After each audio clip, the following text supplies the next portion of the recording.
I'm Donald O'Donovan, the business editor at the Irish Independent.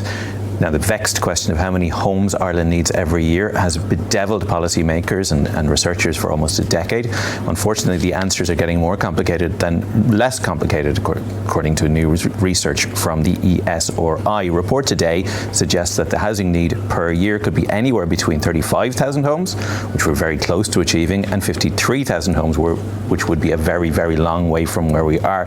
The big unanswerable question right now is how many people are going to be living in Ireland, and unfortunately or fortunately, that depends on the performance of the economy. So if the economy continues to do well, and if other economies around Europe continue to underperform, then we're likely to have large numbers of people moving to Ireland and taking jobs. They're going to be focused and concentrated very heavily in the existing population centres. Certainly, if what we've seen to date is anything to go by.